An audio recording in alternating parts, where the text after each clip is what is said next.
Miguel, dito ka lang sa bahay ha. Huwag ka na sumunod sa akin sa gubat at delikado dun. Baka mamaya ulitin mo na naman yung ginawa mo noong nakaraan, na sumunod ka sa akin sa pangangaso nang di ko alam. Eh kuya, gusto ko lang naman makita kung paano ka mangaso eh. Gusto ko rin kasing maging kagaya mo kapag malaki na ako. Ano ka ba, Miguel? Ayoko maging kagaya mo ko na hindi nakapagtapos ng high school. Ang gusto ko ay makatapos ka ng pag-aaral para magkaroon ka ng magandang trabaho. Ikaw rin naman na makikinabang yan pagdating ng araw eh. O paano, alis na ako ha. Isarado mo na lang ang mga pinto at bintana pag alis ko ha. Sige po kuya, mag-iingat ka po. Lumabas na si Amiros sa bahay nila at napansin niyang bilog na bilog ang buwan ng gabing yun. May dala siyang itak na nakasukbit sa kaluban na nasa kanyang bewang. May dala rin siyang pana na ang mga palaso ay nasa isang sisidlan sa kanyang likod. Hindi alintana ni Amiro ang kadiliman na bumabalot sa paligid dahil sanay na siya roon. Ang pangangaso ang bumubuhay sa kanya at sa kanyang kapatid na si Miguel. Ang mga nahuhuli niyang usa, baboy ramo at iba pang mailap na hayop ay dinadala niya sa palengke upang ipagbili, kapalit ng konting pera na ginagamit nilang panggastos sa araw-araw. Wala na silang mga magulang. Parehas na namatay ang nanay at tatay nila nang lumubog ang barkong sinasakyan ng mga yon pauwi sa probinsya. Bagamat hindi nakapagtapos ng pag-aaral, ay nagsumikap si Amiro upang matiyak na makakapagtapos ng kolehiyo ang kapatid niyang nakakabatang si Miguel. Ayaw niyang maging kagaya niya si Miguel, na dahil hindi nakapagtapos ng pag-aaral, ay pinili na lamang na maging isang mangangaso. Makalipas ang ilang sandali, ay narating na ni Amiro ang kagubatan na nasa dulong bahagi ng kanilang baryo. Sinikap niyang hindi makalikha ng ingay habang iniiwasan ang mga tuyong sanga at dahon sa kanyang dinadaanan. Ang malamig na hangin ng gabi ay dumadampi sa kanyang balat, kasabay ng tunog ng mga kuliglig at huni ng mga ibong gising sa gabi. Sanay na si Amiro sa ganong eksena. Ang katahimikan ng gubat ay isang bagay na kumakalma sa kanya. Bagaman at batid niyang puno rin ang lugar na yon ng panganib. Maya-maya pa, may narinig siyang mahihinang kaluskos sa kanyang unahan. Dahan-dahan siyang lumapit at sumilip sa pagitan ng mga dahon ng isang makapal na halaman. Nakita niya ang isang malaking baboy ramo na abala sa paghuhukay ng lupa, na waring naghahanap ng pagkain. Agad niyang hinugot ang isang palaso. Itinutok niya yun sa hayop at inihanda ang sarili sa pagbitaw sa tali. Subalit bago pa man niya pakawalan ang palaso, ay may lumapit sa malaking baboy ramo na 3 maliliit na biik. Napasinghap si Amiro.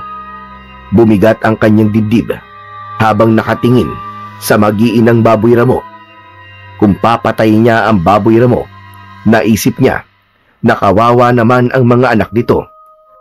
Kaya marahan niyang inalis ang palaso mula sa pana at ibinalik yon sa kanyang sisidlan sa kanyang likod. Luminga si Amiro sa paligid at nagdesisyong humanap na lamang ng ibang hayop na pwede niyang hulihin. Naglakad siyang muli at sinuong ang mas madilim na bahagi ng kagubatan hanggang sa may malakas na liwanag ng flashlight na tumama sa kanyang muka. Napapikit siya saglit at nang idilat niya ang kanyang mga mata, ay nakita niya ang isang pamilyar na figura.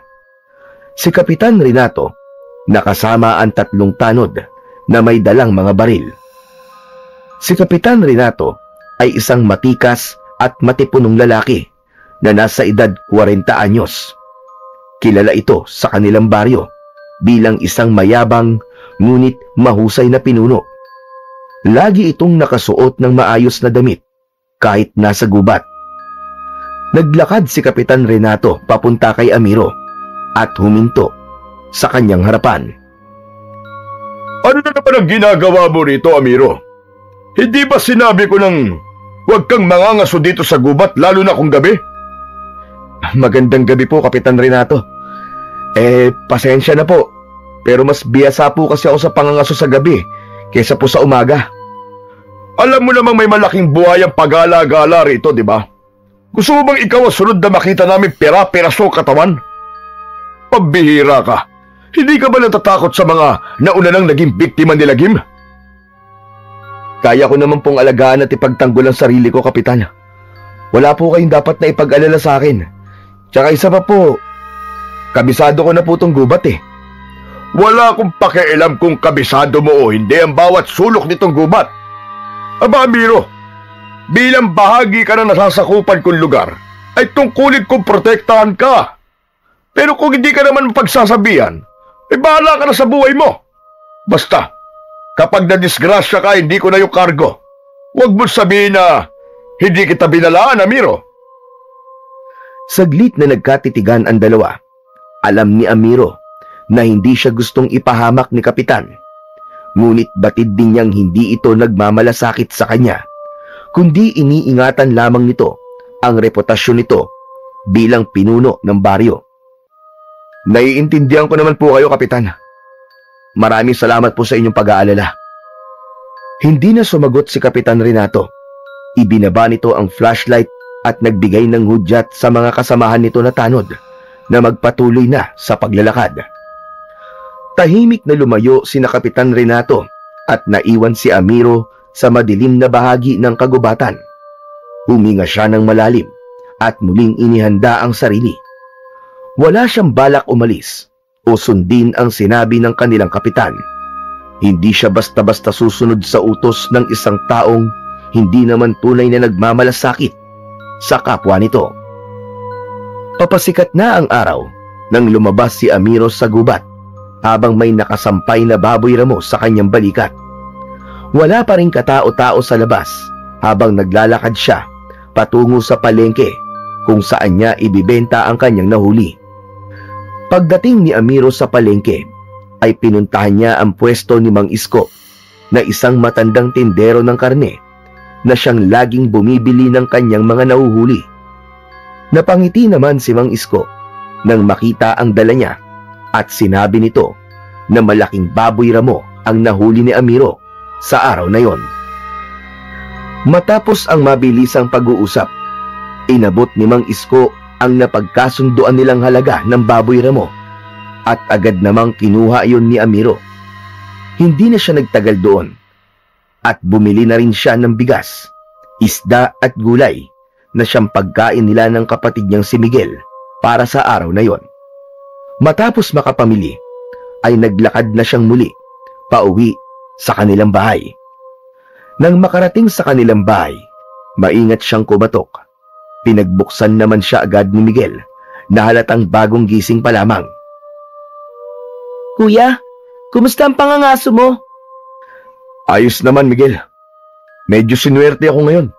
Nakahuli ako ng malaking baboy ramo, kaya nakabili ako ng bigas at pang-ulam natin. Ito. Pumasok si Amiro at inilapag sa maliit nilang mesa ang binili niya. Isa-isa niyang inalis mula sa supot ang bigas at gulay. Naupo si Miguel sa isang upuan at tinignan siya na waring may iniisip. Teka nga, bakit naman ganyan ang tingin mo sa akin, ha, Miguel? May problema ba? Kuya, hindi ka ba natatakot na mga aso sa gubat? Bakit naman ako matatakot?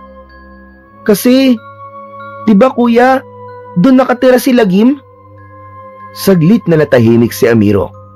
Ang tinutukoy ni Miguel ay walang iba kundi ang malahalimaw sa laki na buhayang pinaniniwalaang naninirahan sa lawa sa loob ng kagubatan.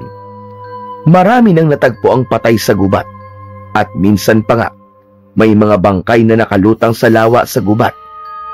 Para sa mga tao, walang ibang may gawa nun kundi si Lagim. Ngunit para kay Amiro, walang dahilan para matakot siya kay Lagim.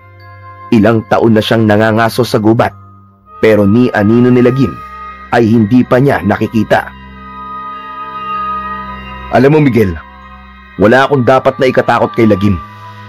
Naniniwala ako na hanggat hindi mo siya ginugulo, hindi kanya sasaktan. Ang mga hayop ay hindi nananakit kung di mo sila bubulabugin. Alam ni Amiro na hindi kumbinsido si Miguel sa kanyang sinabi, pero hindi na ito nagsalita pa.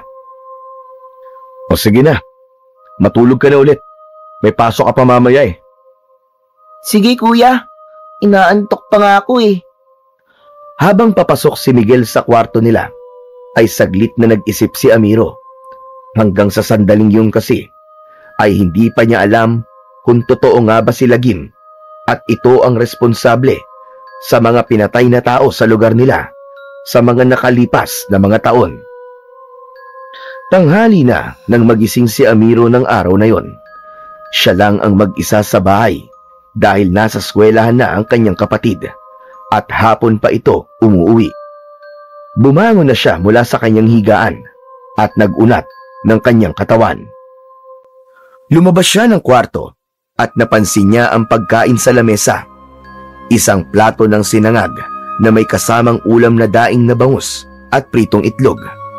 Napangiti siya. Alam niyang si Miguel ang naghanda nun bago ito umalis. Para kay Amiro ay mapalad siya na may kapatid siyang katulad ni Miguel na masipag at maaasahan sa gawaing bahay at marunong magluto kahit bata pa lamang. Umupo si Amiro at sinimulang kainin ang pagkain na nakahain sa lamesa. Ngunit bago pa niya maubos ang kinakain, ay may narinig siyang kaguluhan sa labas. Napakunot ang kanyang noo. Dinig na dinig niya ang sigawan ng mga tao na tila natataranta at nagkakagulo. Agad siyang tumayo at lumabas ng bahay nila. Doon niya nakita ang mga tao na nagtatakbuhan papunta sa iisang direksyon.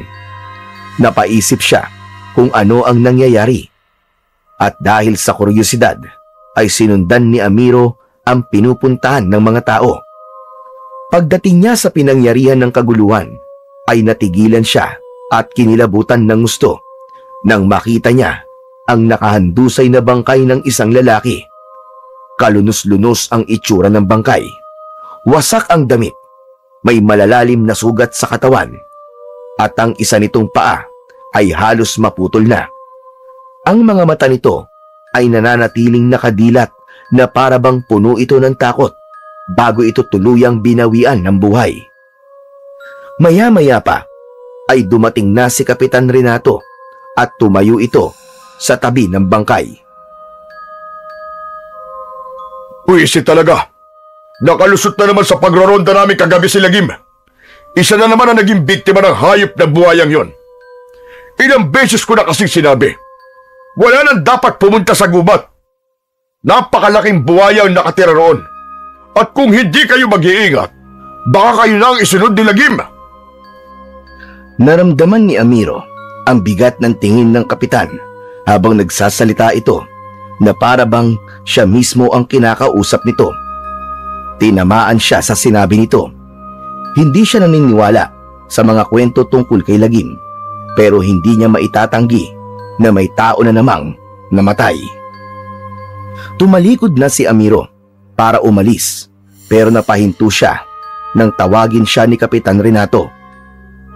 Amiro, sandali lang. Napahinto si Amiro, ngunit hindi siya lumingon. Magpasalamat ka at hindi ikaw ang naging biktima kagabi. Ilang beses na kita sinasabihan, huwag ka nang pupunta sa gubat. Huwag mong hintayin na ikaw ang susunod namin makikitang nakahandusay dito at wala ng buhay. Hindi sumagot si Amiro. Alam niyang wala siyang mapapala kung makikipagtalo pa siya sa kanilang kapitan. Tahimik siyang naglakad palayo at bumalik sa kanilang bahay.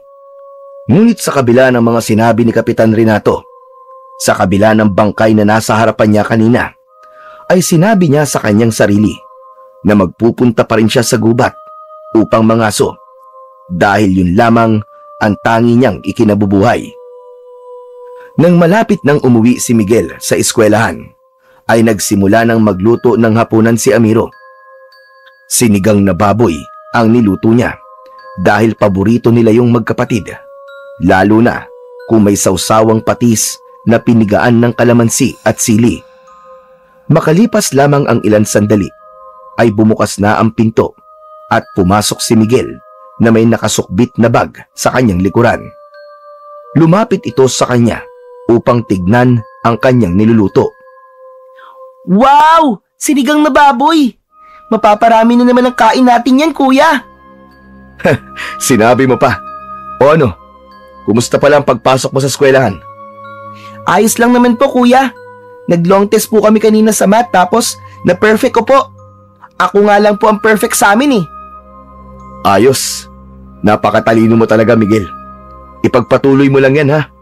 Para kapag mataas ang grado mo, kapag graduate ka, ay makakakuha ka ng scholarship sa kolehiyo. Huwag ka mag-alala, kuya. Pinagbubuti ko naman po ang pag-aaral ko. Pero, maiba ako, kuya. Totoo bang may nabiktima na naman si Lagim? Biglang natigilan si Amiro sa paghahalo ng sabaw ng sinigang. Tumingin siya kay Miguel at marahang tumango. Oo, Miguel. Isang lalaki na tagpo ang patay sa bungad ng gubat kaninang umaga. Kuya, hindi kaya panahon na para huminto ka na sa pangangaso mo? Natatakot kasi ako para sa iyo, kuya eh. Baka isang araw, ikaw naman ang matagpuan naming patay dahil dun sa malaking buhaya sa gubat. Ayoko pong mangyari yun, kuya. Nakita ni Amiro ang labis na pag-aalala sa muka ni Miguel. Inilapag niya ang sandok sa ibabaw ng plato at saka marahang tinapik ang balikat ng kapatid. Miguel, alam ko nag-aalala ka para sa akin.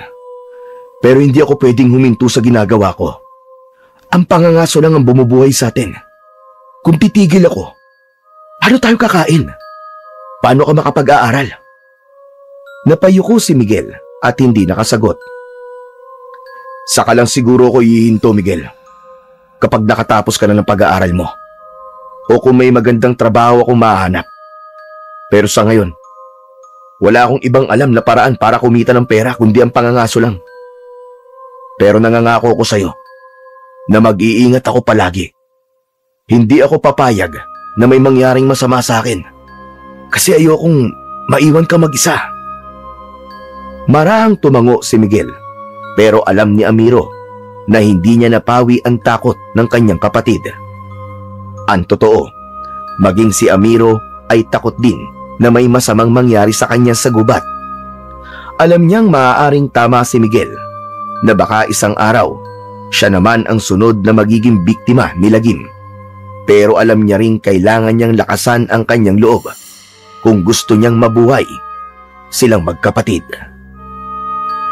Ng mga sumunod na araw ay halos magkakasunod ang natatagpuang mga bangkay sa lugar ni na Amiro. Lahat ng bangkay ay kalunos-lunos ang sinapit. Hindi na makilala ang mga yon dahil halos luray-luray na ang katawan ng mga yon na para bang nilapa ang mga yon ng isang mabangis na halimaw. Walang ibang sinisi ang mga tao kundi si Lagim, ang dambuhalang buhayang pinaniniwalaang naninirahan sa lawa sa gitna ng gubat. Lalong lumakas ang takot at pangamba sa buong baryo.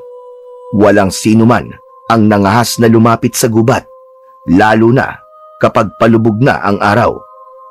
Naging mahigpit ang utos ni Kapitan Renato na bawal nang pumasok ang kahit na sino sa gubat.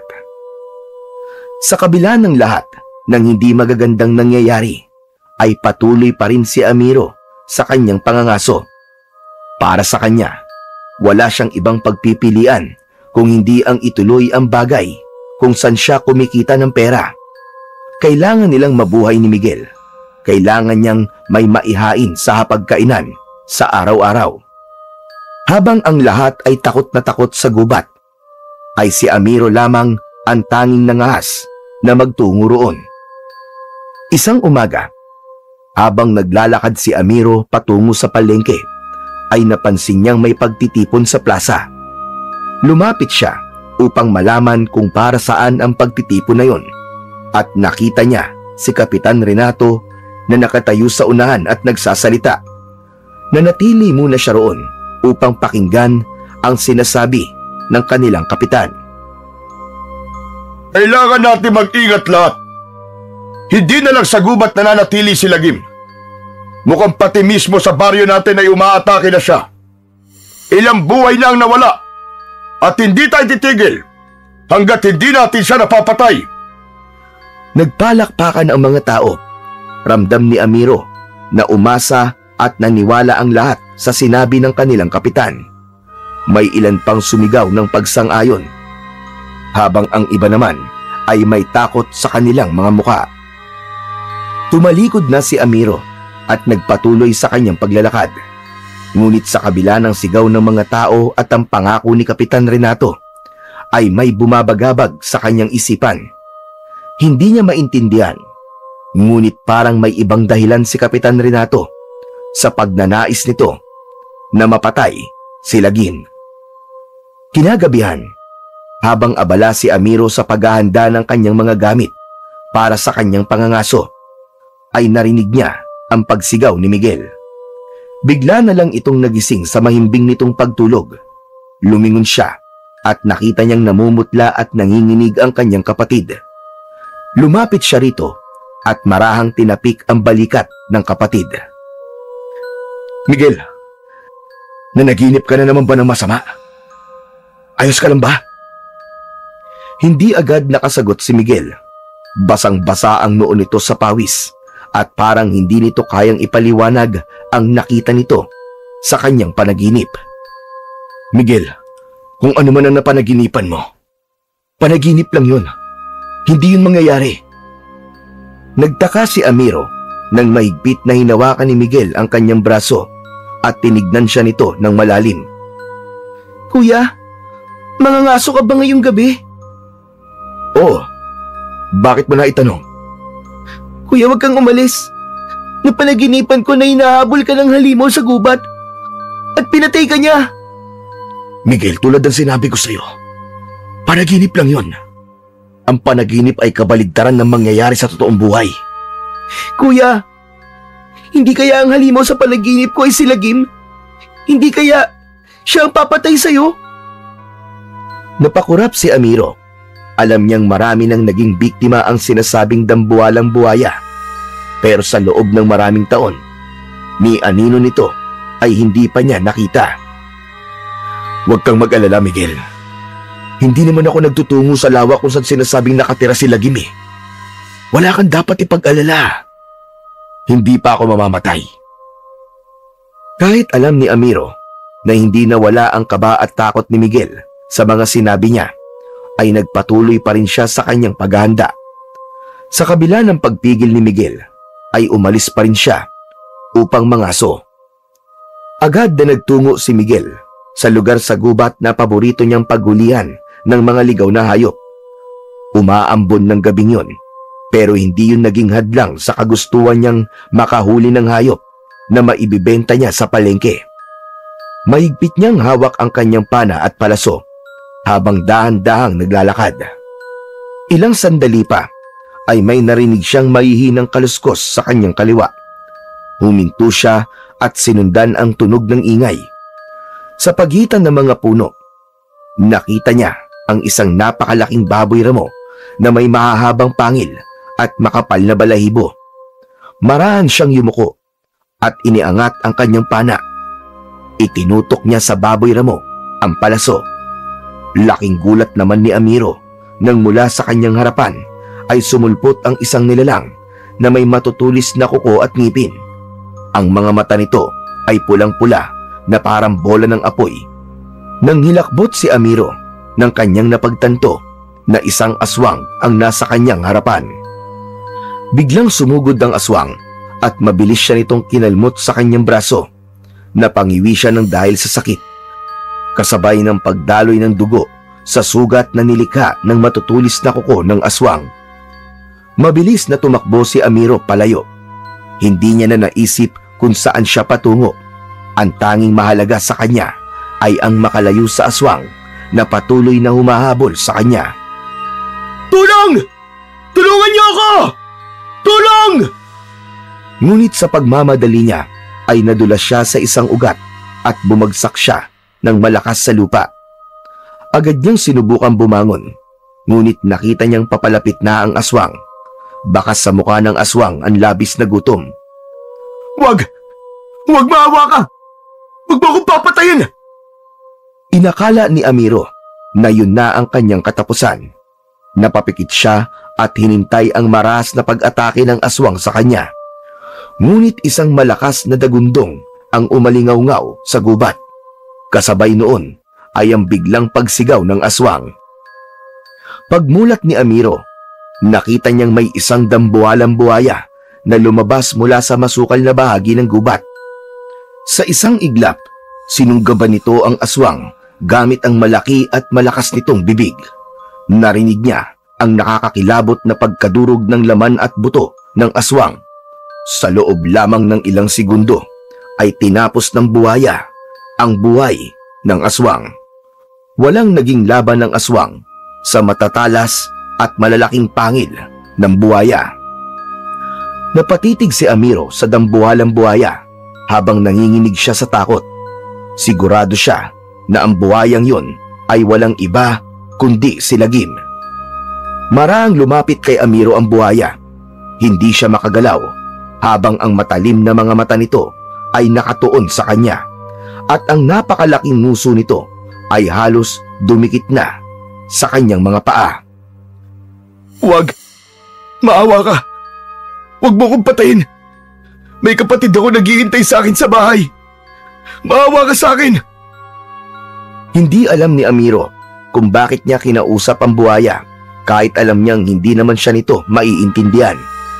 Ngunit nagtaka si Amiro nang unti-unting umatras si Lagim.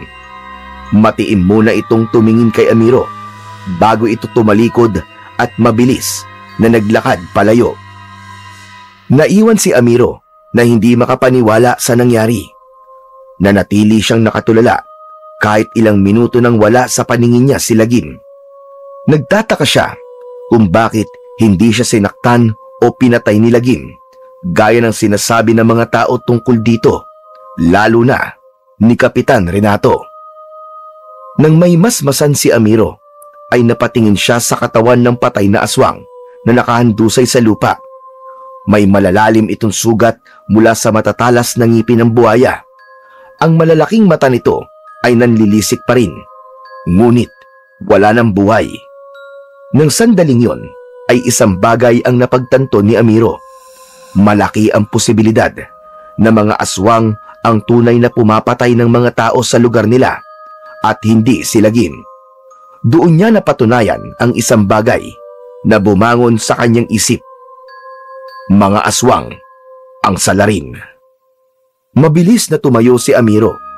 Naisip niyang kailangan niyang ipaalam yun sa lahat. Tumakbo siya palabas ng gubat. Ngunit sa kanyang pagtakbo ay bumangga siya sa isang matigas na katawan ng tao. Napaatras siya at nang tumingin siya sa kanyang harapan ay naroon si Kapitan Renato na may kasamang 3 tanod. Amiro! Ano na namang ginagawa mo rito? Hindi ba't sinabi ko na bawal na magpunta ang kahit na sino dito sa gubat? Napakatigas talaga ng ulo mo. Hindi ka marunong makinig. Kapitan, sandali lang, Kapitan. Makinig kayo. Hindi si Lagim ang pumapatay sa mga tao. At ano na naman ang pinagsasabi mong kalokohan na? Mga aswang, Kapitan. Mga aswang ang pumapatay sa mga tao sa lugar natin. Hindi si Lagim ang dapat nating katakutan, kundi mga aswang. Amiro, katang-isip lang ang mga aswang.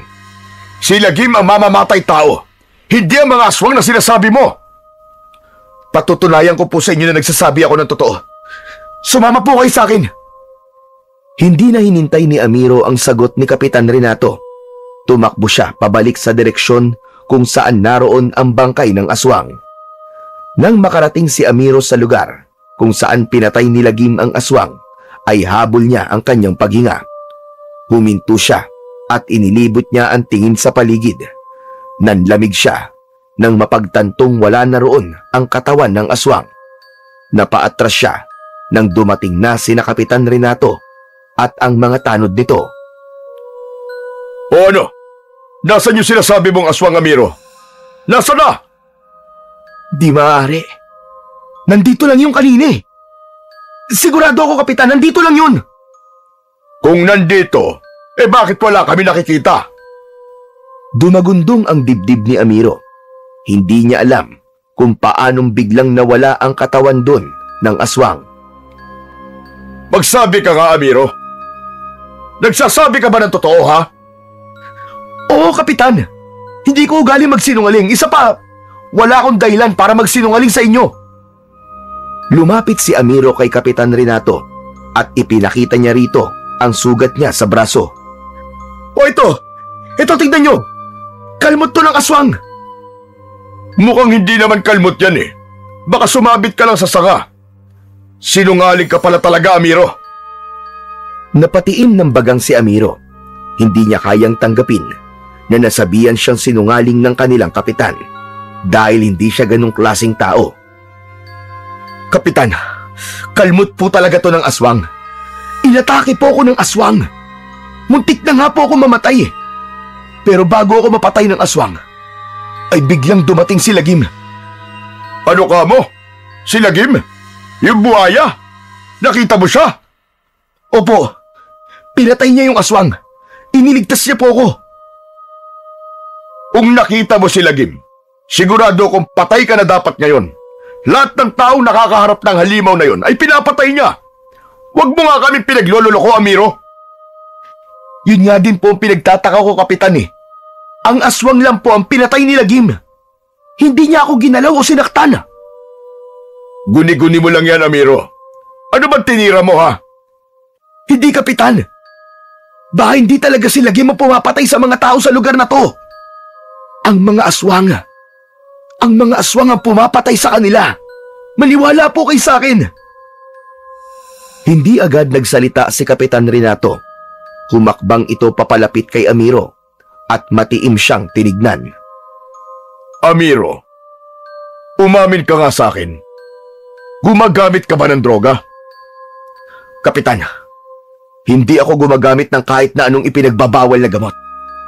Alam kong walang mabuting maidudulot yun sa akin. Kaya bakit ako gagamit nun? Bakit ko magsalita kay para kang bangag? Aswang? Iniligtas ka ni Lagim? Aba, ano bang pinagsasasabi mo? Totoo po ang sinasabi ko, Kapitan. Hindi si Lagim ang pumapatay sa mga tao sa lugar natin. Kalokohan! Si Lagim ang may gawa ng lahat ng patayan dito sa lugar natin. At kung totoong nakita mo siya, dapat patay ka na talaga ngayon. Huwag mo kami pinaglololoko. Maniwala naman kayo sa akin, Kapitan. Hindi po ako nagsisinungaling. Okay, tama na yan, Amiro. Sige na, umuwi ka na at magpahinga. O kaya kumain ka at baka gutom lang yan. Kaya kung ano-ano nakikita mo. Tabi nang umuwi ka na eh. Gusto mo bang ikulong ka namin sa barangay, ha? Natahimik si Amiro. Natakot siya na baka totohanin ni Kapitan Renato ang huli nitong sinabi. At isa pa, Amiro, kapag ipinagkalat mo ang kasinungalingang yan sa mga tao, palalayasin kita at ang kapatid mo dito sa baryo. Ayokong dagdagan mo pa ang takot ng mga tao, Amiro. Nagkakaintindihan ba tayo? Napalunok si Amiro at napilitan siyang tumango. Wala siyang nagawa kundi maglakad palabas ng gubat, kesa naman makulong pa siya. Tahimik na naglalakad si Amiro pauwi. Paulit-ulit niyang iniisip ang lahat ng nangyari sa gubat ng gabing yun. Napabuntong hininga siya habang papalapit siya sa bahay nila. Nang nasa harap na siya ng pinto, ay marahan siyang kumatok. Agad namang bumukas ang pinto at bumungad ang kanyang nakababatang kapatid na si Miguel. Kuya, ang aga mong umuwi ah. Bakit? Anong nangyari? Sandali. Bakit may sugat ka sa braso, kuya? Ano nangyari sa'yo?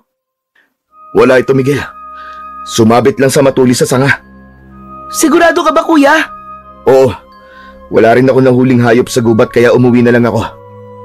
Halika sa loob, kuya. Linisin natin yung sugat mo at baka may impeksyon pa yan eh. Pumasok na si Amiro sa loob ng bahay habang pilit niyang itinatago ang kaba na kanyang nararamdaman. Mas pinili na lang niyang magsinungaling kay Miguel kahit hindi niya yun gawain para lang hindi ito mag-alala sa kanya. Kinaumagahan, matapos umalis ni Miguel upang pumasok sa eskwela, ay hindi pa rin mapakali si Amiro. Patuloy siyang binabagabag ng nangyari kagabi sa gubat. Sa kabila ng takot at pangamba, nagpasya siyang bumalik sa lugar kung saan pinatay ng buhaya ang aswang. Kailangan niyang makatiyak na hindi lang yun bunga ng kanyang imahinasyon. Pagdating doon ni Amiro, ay agad niyang napansin ang bakas ng natuyong dugo sa lupa at sa mga damo. Doon niya napagtanto na totoo ang lahat ng nangyari doon nung nakaraang gabi. Ang hindi lang niya talaga maipaliwanag ay kung bakit hindi man lang siya pinaniwalaan ni Kapitan Renato. Mas lalo tuloy tumindi ang duda niya sa kanilang kapitan. Simula ng araw na yon, ay nagkaroon na ng matinding takot si Amiro sa mga aswang na maaaring nagtatago lamang sa gubat. Tuwing iniisip niyang babalik siya sa gubat upang mangaso, ay naaalala niya ang matatalim na kuko ng aswang na dumapo sa kanyang braso at ang nakakatakot nitong anyo. Ngunit alam niyang hindi siya maaaring tumigil sa kanyang pangangaso. Kung hindi siya mangangaso at walang mahuhuling hayop, ay wala siyang maibibenta sa bayan at wala silang kakainin ni Miguel. Dahil sa takot, sinubukan niyang mangaso sa umaga dahil alam niyang hindi umaatake ang mga aswang tuwing umaga. Ngunit naging mas mahirap ang pangangaso niya sa ganong oras dahil mas mailap ang mga hayop dahil madali siyang nakikita ng mga yon. Kaya nagdesisyon siya na kailangan niyang bumalik sa pangangaso tuwing gabi dahil kung hindi ay magugutom silang magkapatid. Isang gabi, tahimik na kumakain sina Amiro at Miguel. Tanging ang tunog ng kutsara at pinggan ang pumupuno sa maliit nilang tahanan. Ngunit hindi nagtagal, ay binali ni Miguel ang katahimikan. Kuya, bakit hindi na kita nakikitang umaalis sa gabi para mangaso? Nagpapahinga lang ako, Miguel. Babalik din ako sa pangangaso pag gumaling na tong sugat ko sa braso. Ang akala ko po kasi, huminto ka na dahil natatakot ka po kay Lagim. Hindi sumagot si Amiro, pero sa isip niya, alam niyang hindi si Lagim ang dapat niyang katakutan. Ang tunay na banta sa kanilang lugar ay ang mga aswang. Sigurado siya na ang mga yon ang pumapatay sa mga tao sa kanilang baryo at hindi ang dambuhalang buhaya na si Lagim. At sa sandaling yon, isang ideya ang biglang pumasok sa isip niya para makapangaso ulit siya sa gabi. Pagsapit ng hapon, ay tahimik na naglakad si Amiro patungo sa bahay ni Lolo Waldo, ang kilalang albularyo at antingero sa kanilang baryo. Kilala ito sa paggawa ng mga agimat at paggamot sa mga sakit na hindi maipaliwanag ng mga doktor. Huminto si Amiro sa tapat ng bahay ni Lolo Waldo na isang lumang kubo na napapaligiran ng matataas na halaman at mga boteng nakasabit sa paligid. May kakaibang amoy ng insenso at tuyong dahon na sumalubong sa ilong ni Amiro. Huminga siya ng malalim bago kumatok sa pinto. Lolo Waldo? Tao po? Lolo Waldo? Si Amiro po ito. Abay, pumasok ka, Amiro. Bukas yan, pasok. Dahan-dahang itinulak ni Amiro ang pinto at saka siya pumasok. Sa loob, nakita niya ang matanda na nakaupo sa isang lumang upuan habang may hawak na kahoy na baston. Merong mga bote ng langis, pinatuyong ugat at iba't ibang uri ng anting-anting na nakasabit sa dingding. Tinignan siya ni Lolo Waldo mula ulo hanggang paa na para bang sinusuri siya nito. Ano sadya mo rito, Amiro? May itatanong lang po sana ako sa inyo, Lolo Waldo. Huwag ka na magpaligoy-ligoy pa. Sige na, sabihin mo na kagad sa akin dahil ako albularyo at hindi ako manghuhula. Lolo Waldo, meron po ba kayong agimat na pangontra po sa aswang? Napataas ang kilay ng matanda at umayos ito ng pagkakaupo.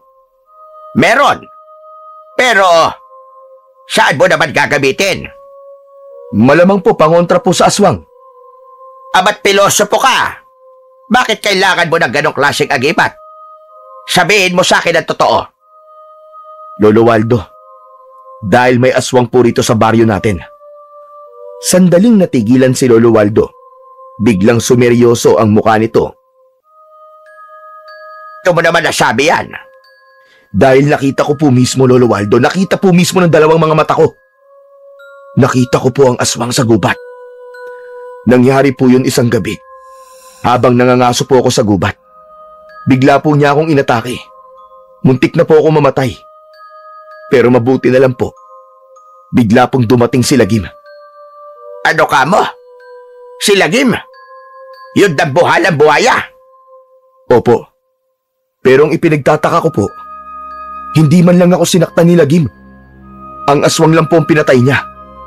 Iniligtas po ako ni Lagim, Lolo Waldo. Nagtataka naman yata yung kwento mo, Amiro. Hindi ba ang sinasabi ng karamihan dito ay si Lagim ang pumapatay sa mga tao? Yan nga rin po ang iniisip ko, Lolo Waldo Maling paratang po ang ibinabato nila kay Lagim.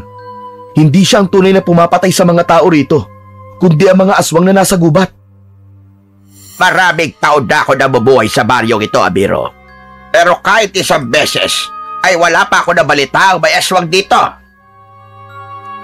Pero totoo pong may aswang dito, Lolo. Kung hindi po ako nakatakas, baka ako na po ang sunod na naging biktima ng aswang sa gubat.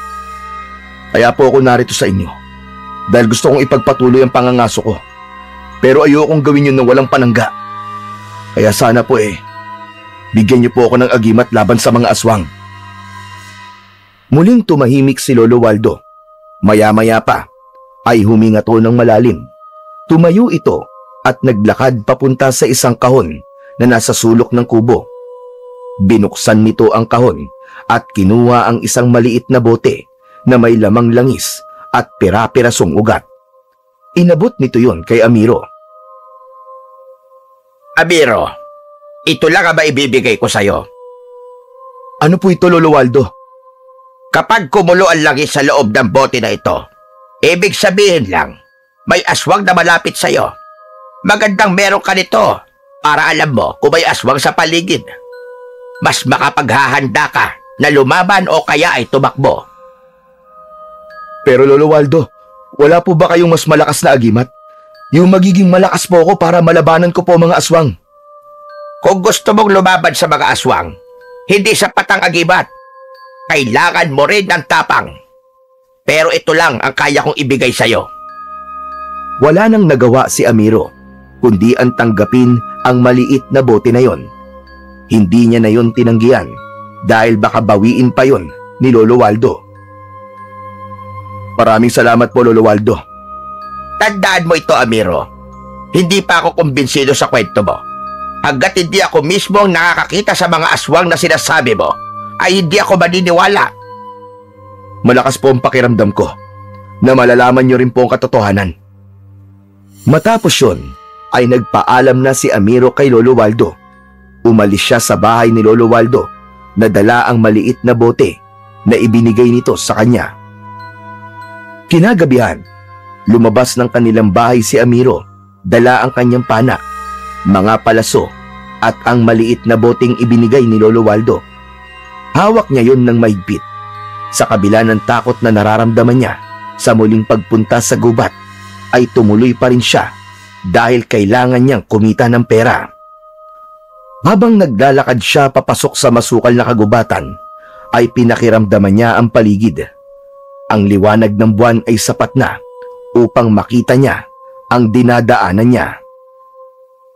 Mas lalong humigpit ang pagkakahawak ni Amiro sa bote na nasa kanyang kamay. Alam niyang kapag kumulo ang langis na nasa bote, ay nangangahulugan na may aswang sa paligid o malapit sa kanya. Sa paglalakad ni Amiro, ay bigla siyang napahinto nang may narinig siyang mga yabag sa kanyang unahan. Agad siyang yumuko at nagtago sa likod ng isang malaking puno. Mula sa kanyang kinaroroonan, nakita niya ang ilang lalaking tumatakbo sa gitna ng gubat. Agad niyang nakilala ang isa sa mga yon. Walang iba kundi si Kapitan Renato. Halatang may hinahabol ang mga yon. Nagpasya siyang sundan sina Kapitan Renato upang malaman kung ano o sino ang hinahabol ng mga yon. Sa tulong ng liwanag ng buwan ay nakita ni Amiro ang isang malaking nilalang na tumatakbo sa pagitan ng mga puno. Napalunok siya nang mapagtanto niyang si Lagim ang hinahabol ni na Kapitan Renato. Kinabahan siya nang lumiit na ang distansya ni Lagim sa mga humahabol dito. Hanggang sa isang putok ng baril ang umalingaw-ngaw sa kagubatan. Napapikit si Amiro at nanginig ang buo niyang katawan. Nang idilat niya ang kanyang mga mata, ay nakita niyang tumakbo si Lagim patungo sa lawa. Ngunit hindi pa rin ito tinigilan ni na Kapitan Renato. Patuloy na pinapuputokan ng baril ng mga ito si Lagim. Matagumpay na nakarating si Lagim sa lawa at mabilis itong sumisid doon. Tumayo si na Kapitan Renato sa gilid ng lawa at walang tigil na nagpaputok sa tubig. Kinabahan at natakot si Amiro na baka mapatay si Lagim dahil alam niyang hindi si Lagim ang pumapatay ng mga tao sa kanilang baryo. Hindi ito ang tunay na halimaw na dapat na pinapatay. Mariing na ikuyom ni Amiro ang kanyang mga kamay. Patuloy pa rin sa pagpapaputok ng baril si na Kapitan Renato sa lawa. Sa pagkakataon na yon, naisip ni Amiro na hindi lang siya dapat manood. Kailangan may gawin siya upang mailigtas si Lagim. Mabilis na tumakbo si Amiro palayo sa lawa. Huminto siya at nagtago sa likod ng isang makapal na halaman. Huminga siya ng malalim at saka umangil ng malakas na parabang isa siyang mabangis na hayop. Nakita niyang huminto si na Kapitan Renato sa pagbaril sa lawa. Luminga ang mga ito sa paligid habang inaalam kung saan nanggagaling ang pag-angil na yon. Itinutok din ng mga yon ang hawak na baril sa iba't ibang direksyon. Napangiti si Amiro nang makita niyang umalis si na Kapitan Renato sa tabi ng lawa upang hanapin ang pinagmumulan ng pag-angil. Nang mawala na ang mga yon, ay agad na lumapit si Amiro sa gilid ng lawa. Bahagya siyang yumukod habang pilit na hinahanap si Lagim sa malabong tubig. Lagim? Lagim? Lagim, nandito ako para tulungan ka. Lagim, magpakita ka sa akin. Hindi kita sasaktan, Lagim. Kakampi mo ko. Mula sa tubig ng lawa ay unti-unting lumutang ang malaking ulo ni Lagim at nagtagpo ang kanilang mga mata. Kahit nanginginig ang tuhod ni Amiro dahil sa takot, ay hindi siya umatras. Nakita niyang hindi galit ang tingin ng buwaya sa kanya. Bagkus ay parang nauunawaan nito ang sinasabi niya. Lagim, alam kong hindi ikaw ang pumapatay sa mga tao. Tutulungan kita. Sumunod ka sa akin, Lagim. Tahimik na umahon si Lagim mula sa lawa. Sa ilalim ng liwanag ng buwan, nakita ni Amiro ang tama ng bala sa likod nito.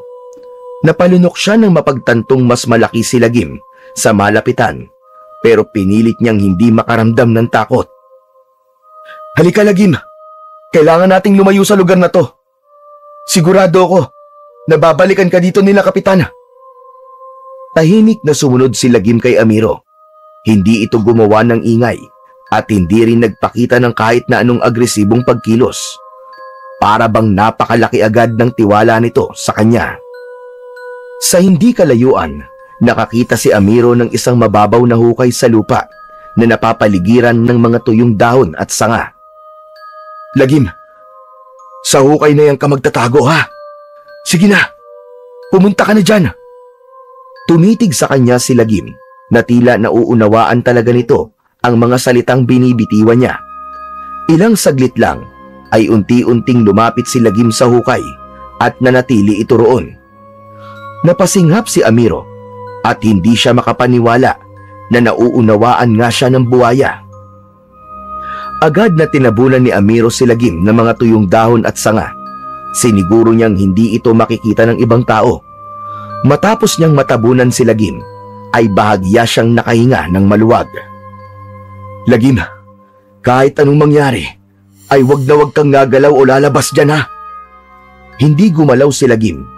Naramdaman ni Amiro na hindi isang mabangis na halimaw si Lagim, kundi isang nilalang na katulad niya ay nais lang na mabuhay. Matapos yun, ay mabilis na umakyat si Amiro sa punong malapit sa pinagtataguan niya kay Lagim. Makalipas ang ilang sandali, ay dumaan sina Kapitan Renato kasama ang mga tanod nito. Kinabahan siya dahil ilang di pa lamang ang layo ng mga ito kay Lagim. Sige, bumalik tayo sa lawa. Baka naroon pa si Lagim. Kailangan mapatay natin siya ngayong gabi. Mukhang may nanluloko lang sa atin kanina. Humanda siya sa akin kapag nalaman ko kung sino ang umangil na yon. Tara na! Humigpit ang kapit ni Amiro sa sanga. Ramdam niya ang pawis na bumababa sa kanyang sentido. Alam niya na isang maliit na maling galaw lang niya ay sigurado siyang mauhuli siya ni na Kapitan Renato. Ilang minuto pa ang lumipas bago tuluyang lumayo si na Kapitan Renato. Nang masiguro ni Amiro na wala na ang mga ito, ay dahan-dahan siyang bumaba mula sa puno. Bumalik siya sa hukay kung saan niya itinago si Lagim. Mabilis niyang inalis ang mga tuyong dahon at sanga at nakita niya ang dambuhalang buhaya. Lagim, ako ito. Kaya mo pa ba? Ayos ka lang ba? Bahagyang gumalaw ang buhaya at napansin ni Amiro ang tuloy-tuloy na pagdaloy ng dugo mula sa tama ng bala sa likod nito. Kailangan alisin natin ang bala sa likod mo. Baka ma-impeksyon ka. Tinignan ni Amiro ng mabuti ang sugat ni Lagim. Nakita niyang hindi gaanong lumubog ang bala dahil matigas ang balat ng buhaya. Kaya ko to. Lagim, tatanggalin ko na. Saglit lang to. Ipinasok niya ang isa niyang daliri sa sugat ni Lagim at sinubukang kunin ang nakabaon na bala. Ngunit biglang pumalag si Lagim at sumipa ang malalaking paa nito sa lupa. Lagim, tiisin mo lang. Kailangan nating alisin to. Tumigil si Lagim sa paggalaw. Huminga ng malalim si Amiro at muli niyang pinasok ang kanyang daliri sa sugat ni Lagim. Pinilit niyang alisin ang bala na nakabaon doon. Alam niyang nasasaktan si Lagim pero mas nanaig ang kagustuhan niyang tulungan ang buhaya. Hanggang sa matagumpay niyang naalis ang bala, napangiti ng malaki si Amiro at nagpasalamat siya sa Diyos. Nanlaki naman ang mga mata ni Amiro nang biglang humarap si Lagim sa kanya. Marahan itong ibinuka ang napakalaking bibig nito. Kitang-kita ni Amiro ang malalaking pangil ni Lagim. Lagim, anong gagawin mo? Kakainin mo ba ako? Nanlaki ang mga mata ni Amiro. Akala niya ay kakagatin siya nito. Pero napansin niyang nakabukas lang ang bibig nito at hindi gumagalaw. Sa loob ng bibig ni Lagim ay napansin niya ang isa sa mga pangil nito na pinakamalaki sa lahat na bahagyang kumikislap. Tila may sarili yung liwanag. Hindi alam ni Amiro pero tila may binubulong si Lagim sa kanya. Sinasabi nito sa kanya na kunin niya ang pangil nito na nagliliwanag. Nanginginig ang mga kamay ni Amiro habang dahan-dahan niyang inaabot ang pangil na yon. Nagulat siya nang madali niya yung natanggal na para bang kusa yung bumigay ng hawakan niya. Nang makuha na ni Amiro ang isang pangil ni Lagim, ay biglang tumirik ang kanyang mga mata. Isang malakas na enerhiya ang dumaloy sa kanyang buong katawan. Nanginig ang buo niyang katawan at naramdaman niya ang kakaibang lakas na lumukob sa kanyang pagkatao. Nagsimulang lumabo ang kanyang paningin hanggang sa tuluyan siyang nawalan ng malay. Umaga na nang bumalik ang ulirat ni Amiro. Napansin niyang nasa loob siya ng kanilang bahay habang nakahiga sa papag na tulugan nila ni Miguel. Saglit siyang natigilan upang mag-isip. Isang malalim na paghinga ang kanyang pinakawalan at naisip niya na panaginip lamang ang nangyari kagabi. Maya-maya pa ay may naramdaman siyang isang bagay na nasa loob ng nakakuyom niyang kamay. Marahan at kinakabahan niyang binuksan ang kanyang kamay at nanlaki ang mga mata niya nang makita niya roon ang pangil ni Lagim. Hindi yun isang panaginip. totoo yung nangyari. Mabilis na bumangon mula si Amiro sa papag at lumabas siya ng kwarto. Sa maliit nilang sala, nakita niyang abala si Miguel sa pagwawalis.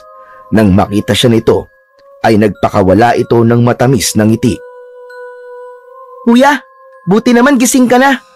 Nauna na pala akong kumain kasi gutom na ako eh. Pero ipinagtira naman kita ng pagkain, kuya. Umupo si Amiro sa bangko habang pilit na inaalala kung paano siya nakauwi kagabi. Gusto niyang itanong kay Miguel kung may nakita itong kakaiba, pero pinigilan niya ang kanyang sarili. Bakit hindi ka pumasok ngayon, Miguel? Ano ka ba, kuya? Sabado ngayon. Wala akong pasok. Ganun ba? Oo nga pala, no? Sabado nga pala ngayon. Alam mo ba kung anong oras ako nakauwi kagabi? Hindi ko alam, kuya eh. Nagising na lang ako kaninang umaga na nasa tabi na kita. Nagtataka nga ako kung paano ka nakapasok kagabi, kuya eh. Hindi ko natatandaan na kumatok ka. Ano siguro? Baka nakalimutan mong ikandado ang pinto. Pagdating ko kasi, hindi nakalakang pinto kaya hindi na ako kumatok. Siguro nga. O sige, kuya. Maglilinis lang ako kumain ka na at baka gutom ka na rin. Hindi na nagsalita si Amiro at nagtungo na siya sa hapagkainan. Pagkaupo niya ay binuksan niya ang kanyang kamay at tinitigan niya ang pangil ni Lagim na nasa kanyang palad. Hindi niya maintindihan pero tila may kakaibang enerhiya na inilalabas ang bagay na yon na patuloy na dumadaloy sa buo niyang katawan.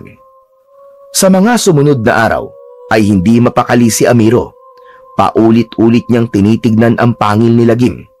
Iniikot niya yon sa kanyang mga daliri at pinagmamasdan kung may kakaibang katangian yon. Hindi niya maintindihan kung bakit yon ibinigay sa kanya ng dambuhalang buhaya. Habang lumilipas ang mga araw, ay mas lalong lumalalim ang pag-iisip ni Amiro. Hindi siya makatulog ng maayos dahil alam niyang may bahagi ng sarili niyang gustong tuklasin ang lihim ng pangil ng buhaya. Hanggang naisip niya si Lolo Waldo. Nagkaroon siya ng hinala na ang matandang albularyo ang nag-iisang taong maaaring makasagot sa kanyang mga tanong. Isang umaga, maagang tumungo si Amiro sa bahay ni Lolo Waldo. May bahagyang kaba sa kanyang dibdib. Ngunit mas nagibabaw ang kanyang pagnanais na malaman ang lihim ng pangil na nasa kanyang pangangalaga. Pagdating niya sa bahay ni Lolo Waldo, ay agad siyang kumatok.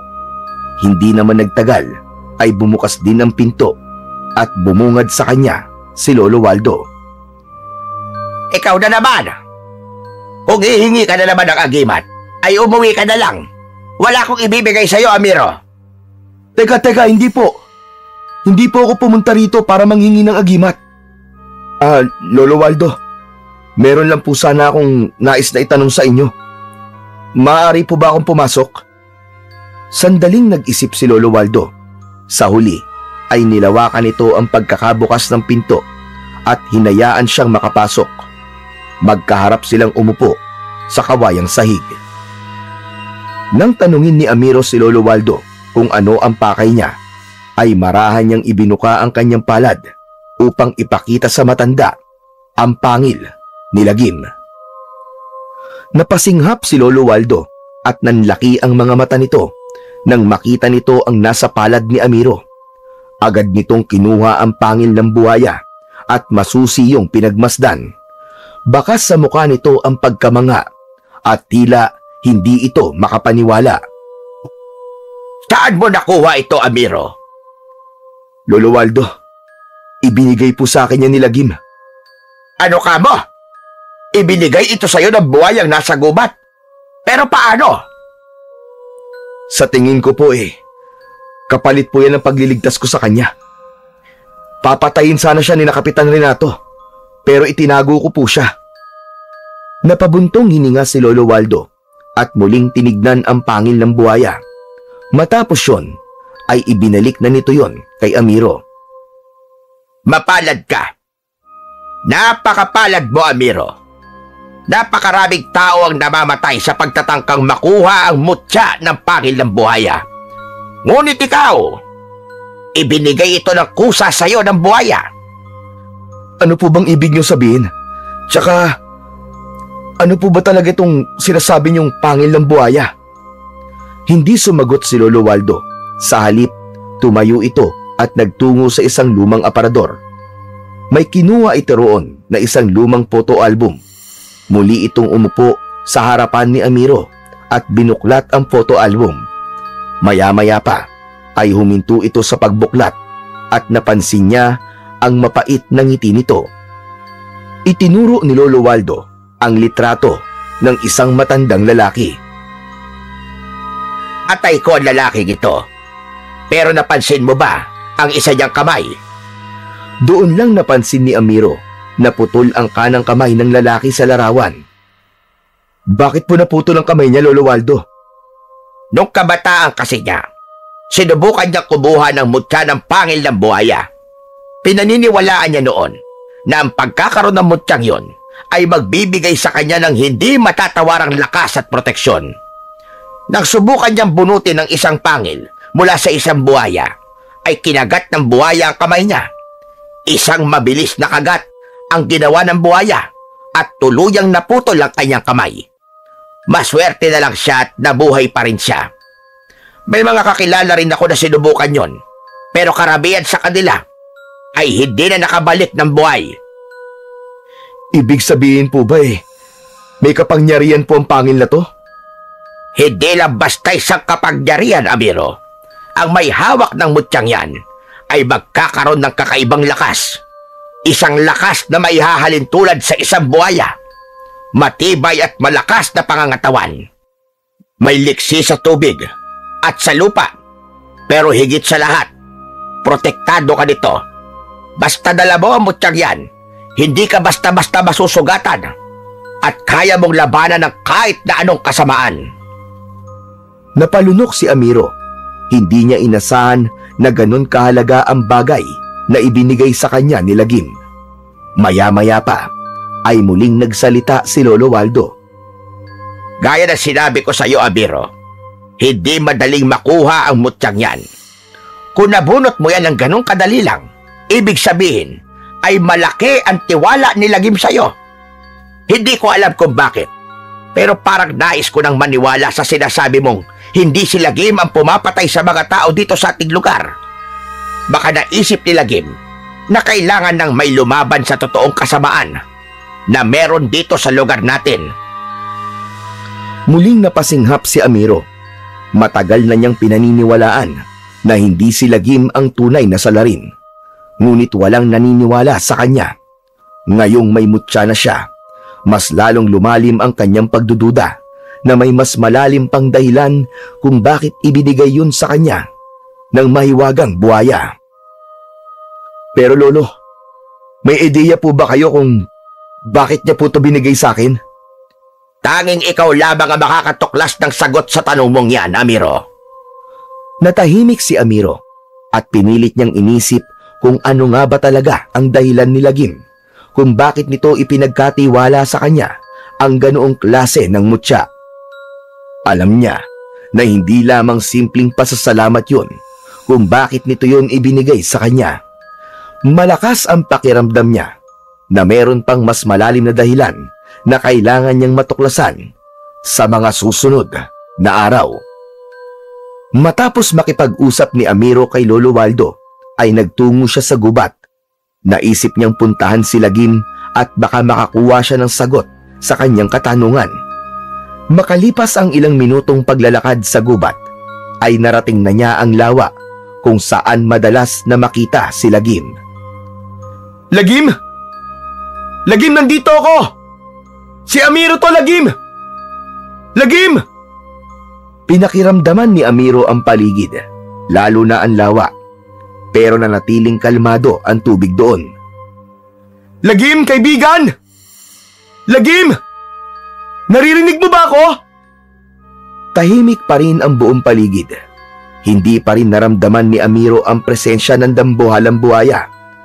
Hanggang sa nagdesisyon siyang mas lakasan ang kanyang boses. Lagim! Lagim, kaibigan! Kausapin mo ako! Ako to si Amiro! Ang nagligtas sa'yo! Magpakita ka sa akin, kaibigan! Lagim! Bumilis ang tibok ng puso ni Amiro nang makakita siya ng paggalaw sa tubig. Nagkaroon doon ng malakas na alon at mula roon ay lumitaw si Lagim. Mabilis siyang lumangoy papunta sa kinaroroonan ni Amiro.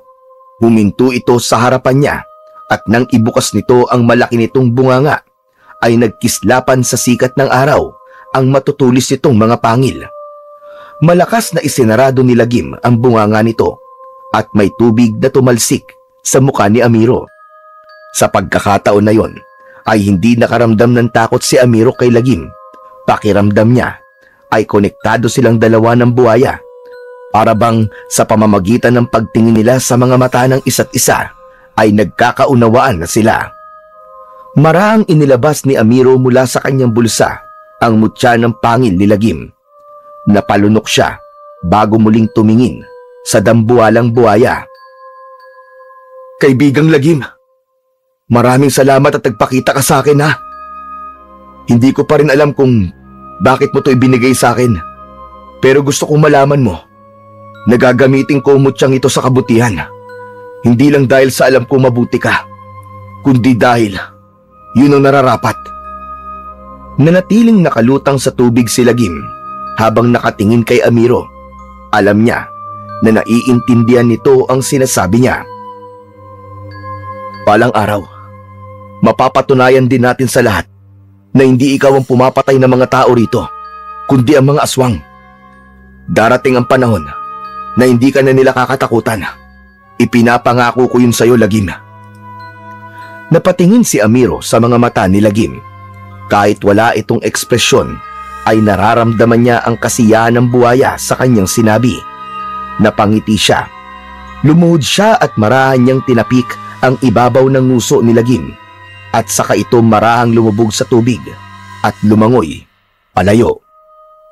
Kinabukasan ay maagang nagising si Amiro.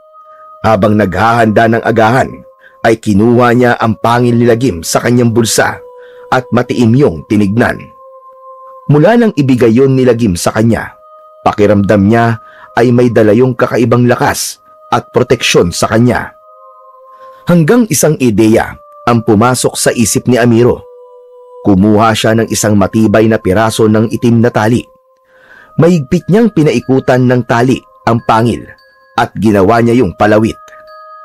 Isinuot niya yon sa kanyang leeg at naisip niya na tama ang kanyang ginawa upang hindi yun mawala sa kanya. Makalipas ang ilang sandali, ay nagising na si Miguel at nagsalo na silang magkapatid sa kanilang simpleng agahan.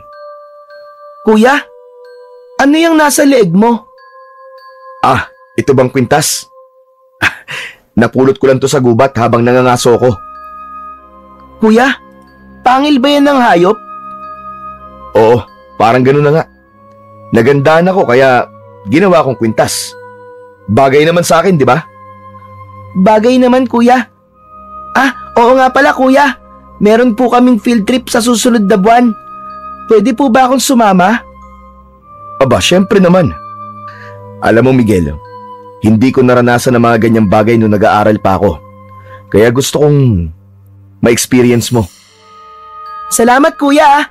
Magsasabi na po agad ako sa teacher namin na makakasama ako. Ngumiti si Amiro kay Miguel. Nakahinga siya ng maluwag dahil agad na nawala ang usapan nila sa pangil na nakasabit sa leeg niya. Medyo kinabahan siya dahil ang akala niya ay marami pang itatanong ang kanyang kapatid na si Miguel sa suot niyang kwintas. Sa gitna na mahimbing na pagtulog ni Amiro ng madaling araw na yon, ay bigla siyang nagising. Pakiramdam niya ay may malamig na hanging yumakap sa kanya at isang kakaibang pakiramdam ang gumapang sa kanyang katawan. Napapikit siya at may narinig siyang lalaking humihingi ng tulong. Hanggang may lumitaw na imahe sa utak niya. Isang lalaki ang mabilis na tumatakbo sa madilim na gubat habang hinahabol ng dalawang aswang. Agad na nagmulat ng mata si Amiro. Maingat siyang bumangon upang hindi magising ang kapatid niyang si Miguel na mahimbing na natutulog sa kanyang tabi. Kinuha niya ang kanyang pana at palaso at lumabas ng bahay. Malaki ang mga hakbang na tinahak niya ang daan papunta sa gubat. Nang makarating siya sa parte ng gubat na nakita niya sa kanyang isip kanina, ay nakita niya ang isang lalaking nakahandusay sa lupa at inaatake ng 2 aswang.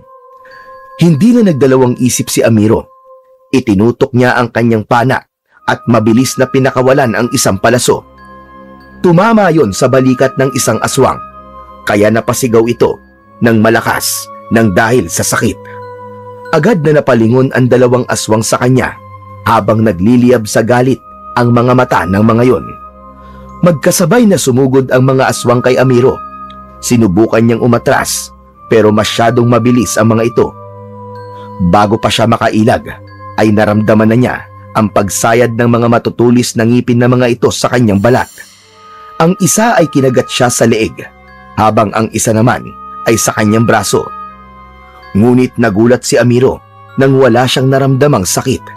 Hindi rin niya naramdamang bumaon ang ngipin ng mga aswang sa balat niya.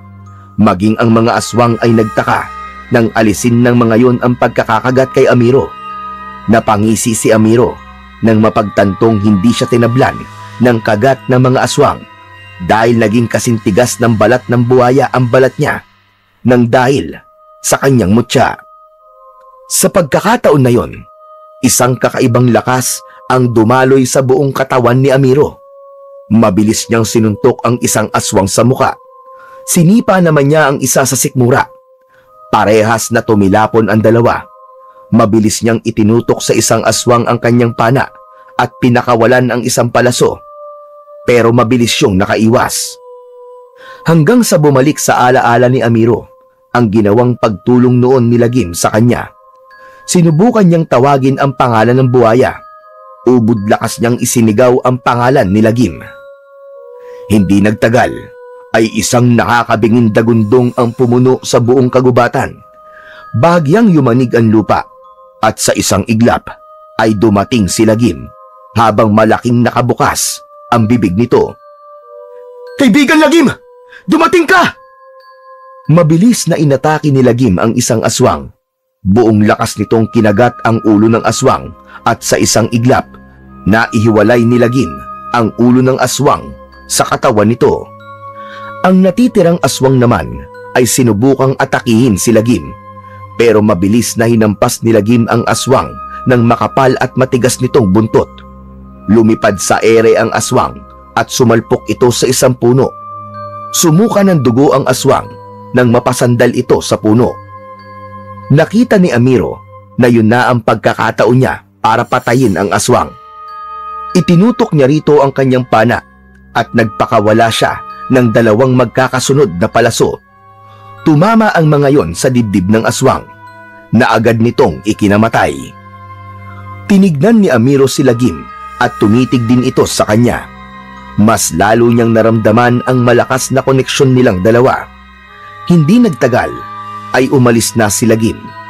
Nilapitan ni Amiro ang lalaking inatake ng mga aswang at nalaman niyang buhay pa ito ng kanya itong pulsuan. Binuhat niya ang lalaking walang malay at dinala sa kubo ni Lolo Waldo upang magamot ang mga sugat nito. Simula noon, hindi na lamang pangangaso ang ginagawa ni Amiro sa gubat. Tuwing sasapit ang dilim, ay umaalis siya sa kanilang bahay habang tangan ang kanyang pana at palaso. Nagpupunta siya sa mas masusukal na bahagi ng kagubatan upang hanapin at lipulin ang mga kampon ng kadiliman na aswang na patuloy na pumapatay ng mga tao sa kanilang bayan. Hindi lang simpleng pagtatanggol ang kanyang layunin dahil nais niyang tuluyang maubos ang mga aswang. Ngunit higit sa lahat, gusto niyang matuklasan kung saan nagkukuta ang mga aswang upang matapos na ang pananalasa ng mga aswang sa kanilang lugar. Sa bawat laban ni Amiro ay hindi siya kailanman naging mag-isa. Isang sigaw lamang niya sa pangalan ni Lagim ay agad itong dumarating upang tulungan siya. Sa paglipas ng mga araw, lalong tumibay ang kanilang koneksyon. Hindi lang bilang magkasangga, kundi bilang dalawang nilalang na may iisang mithiin. Sa tuwing tatapusin nila ang isang laban, hindi lang dugo ng mga aswang ang naiiwan sa lupa, kundi ang pangakong hindi sila titigil hanggat hindi naglalaho ang mga banta ng aswang sa kanilang lugar. Isang tahimik na madaling araw. Nakahiga si Amiro sa likod ni Lagim habang nakalutang ang buhaya sa gitna ng lawa.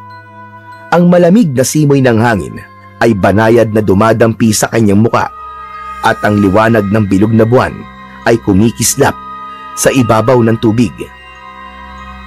Lagim, salamat sa pagbibigay mo sa akin ng mutya mo ah. Ang sarap pala talaga sa pakiramdam na makatulong sa mga tao at lumaban sa mga aswang. Bahagyang gumalaw si Lagim sa ilalim niya, tila sumang-ayon ito sa kanyang sinabi. Napangiti naman si Amiro at binagmasdan ang langit. Sigurado kung hindi magtatagal, ay mauubos din natin ang mga aswang sa gubat na to. Natigilan si Amiro nang may marinig siyang mahinang kaluskos sa gilid ng lawa. Agad siyang bumangon at nanlaki ang mga mata niya nang makita si Kapitan Renato na nakatayo sa gilid ng lawa habang nakatingin sa kanila ni Lagim. Sa isang kamay nito ay hawak nito ang isang baril. Kapitan Renato, ano pong ginagawa niyo rito? Ikaw ang dapat kong tanungin yan. Umalis ka riyan, Amiro. Lumayo ka sa buhayang yan. Hindi niyo po kailangan saktan si Lagim, Kapitan. Wala siyang ginagawang masama sa inyo. Tignan mo, hindi niya ako sinasaktan, mabait po siya. Maniwala po kayo sa akin, Kapitan. Kakampi po natin si Lagim. Anong walang ginawang masama? Nakalimutan mo na bang napakarami ng pinatay ng halimaw na yan? Umiling si Amiro at huminga ng malalim bago muling nagsalita. Hindi po si Lagim ang pumapatay sa mga tao, Kapitan. Ang mga aswang may kagagawa ng lahat ng yun. Ilang beses ko na po nakita na inatake nila ang mga tao. Ilang beses ko na nakalaban ng mga aswang. Kung may dapat kayong tapusin, hindi si Lagim, kundi yung mga aswang. Maniwala naman po kayo sa akin, Kapitan. Nahihibang ka na, Amiro. Ano bang ginawa sa'yo ng buhayang yan? Tignan nyo, Kapitan. Tignan nyo. Kung masama si Lagim, bakit hindi niya ako sinasaktan? Natahimik si Kapitan Renato. Bumaling ang tingin nito kay Lagim. Nagulantang si Amiro nang biglang itinutok nito ang hawak nitong baril kay Lagim. Hindi ko alam kung anong ginawa niya sa'yo, pero isang bagay lang ang sigurado ko. Kung hindi ka lalayo dyan, mapipilitan ako magpaputok. Huwag mo akong subukan, Amiro! Hindi ako aalis dito, Kapitan. Hindi ako aalis hanggat hindi mo nauunawaan na hindi si Lagim ang kaaway natin, kundi ang mga aswang. Nagtagpo ang mga mata ni Amiro at Kapitan Renato hanggang sa naging matalim ang tingin ni Kapitan. Masyado mo akong sinusubukan, Amiro. Matapos nito yung sabihin, ay naramdaman ni Amiro na magpapaputok na si Kapitan Renato. Mabilis na niyakap ni Amiro si Lagim at kasunod nun ay nakarinig siya ng 3 magkakasunod na putok ng baril. Naramdaman niya ang pagtama ng mga bala sa kanyang likod, ngunit hindi man lang yun tumagos sa kanyang katawan. Muling tumingin si Amiro kay Kapitan Renato. Gulat na gulat ang kapitan habang hindi makapaniwalang nakatingin kay Amiro. Paanong hindi ka tinabla ng bala? Anong klaseng demonyo ka, Amiro? Malamang, kasabot ka ng buhayang yan. Kayong dalawa may kagagawa ng lahat ng pagpatay dito. Napamulagat si Amiro sa sinabi ng kapitan. Bago pa siya makapagpaliwanag, ay tumalikod na si Kapitan Renato at mabilis na tumakbo palayo. Kapitan! Kapitan, sandali lang! Magpapaliwanag ako! Mali kayo nang iniisip! Kapitan! Walang inaksayang sandali si Amiro. Agad siyang tumalon mula sa likod ni Lagim at sumisid sa tubig upang habulin ang kapitan. Umahon siya at agad na tumakbo papunta sa direksyong tinakbuhan nito, pero hindi niya na nakita kung saan nagpunta si Kapitan Renato. Bumigat ang dibdib ni Amiro. Kasunod nun ay nanlamig ang mga kamay niya nang maisip niya na hindi magtatagal ay ipagkakalat ni Kapitan Renato sa buong bayan na siya at si Lagim ang may kagagawan ng mga patayan. Kapag nangyari yon, siguradong pag-iinitan siya ng mga tao at may posibilidad na maging si Miguel ay madadamay. Dahil doon ay mabilis na tumakbo si Amiro pauwi. Nang makarating siya sa harap ng kanilang bahay, ay agad siyang kumatok ng malakas. Ilang sandali lang ay bumukas ang pinto at bumungad sa kanya si Miguel na mukhang bagong gising habang kinukusot ang mga mata. Kuya, bakit para kang nakakita ng multo? May problema ba? Wala nang sinayang na oras si Amiro. Pumasok siya at mabilis na kinuha ang isang lumang bag mula sa kanilang aparador. Mabilis niyang inilagay roon ang ilang damit ni Miguel, habang si Miguel naman ay may pagtataka siyang pinapanood. Kuya, anong ginagawa mo? Ano ba nangyayari? Huwag ka na magtanong, Miguel. Kailangan mo magtago. Hindi ka dapat makita ng kahit na sino ngayon. Pero kuya... Miguel, sumunod ka na lang sa akin. Kilala mo ko. Hindi ako papayag na may masamang mangyari sa'yo. Kaya itong ginagawa ko ay para sa kaligtasan mo. Lalo lamang naguluhan si Miguel, ngunit tila nagtiwala na ito kay Amiro dahil hindi na ito nagtanong pa. Pagkatapos ng ilang minuto, binuhat ni Amiro ang bag at hinawakan ang braso ni Miguel at magkasama silang umalis ng kanilang bahay. Walang ibang naisip si Amiro na pwede niyang pagkatiwalaan kundi si Lolo Waldo. Kaya naman, doon sila nagpunta ng kanyang kapatid. Kumatok si Amiro sa pinto ng bahay nito at hindi nagtagal ay bumukas yun. Bumungad ang matandang albularyo na may dalang gasera. Amiro! Aba, anong ginagawa niyo rito ng ganitong oras? Lolo Waldo, maaari bang dito muna si Miguel? Kailangan niya pong magtago. Hindi magiging maganda ang mangyayari sa mga susunod na araw. Ano ba nangyayari? Ipinaliwanag ni Amiro ang lahat. Wala siyang inilihim dito upang mas maunawaan siya nito. Sinabi rin niya na inisip ni Kapitan Renato na kasama siya ni Lagim sa pagpatay sa mga tao kahit wala naman yung katotohanan. Matapos niyang magpaliwanag ay tumango si Lolo Waldo. Naiintindihan kita, Amiro. Huwag ka mag-alala. Ako ang bahala kay Miguel. Salamat po, Lolo Waldo. Sige po, aalis na ako. Kuya, saan ka pupunta? Lumingon si Amiro sa kanyang kapatid at pilit na ngumiti. Huwag ka mag-alala, Miguel. Kapag natapos na ang lahat ng ito, ay babalik tayo sa normal nating buhay. Basta sa ngayon, sundin mo na lang muna si Lolo Waldo. Mabilis na niyakap ni Amiro si Miguel bago siya tumalikod at mabilis na naglakad pabalik sa gubat. Ang lugar na yun lamang ang naisip niyang lugar na maaari niyang pagdaguan ng pansamantala habang iniisip niya ang susunod niyang hakbang.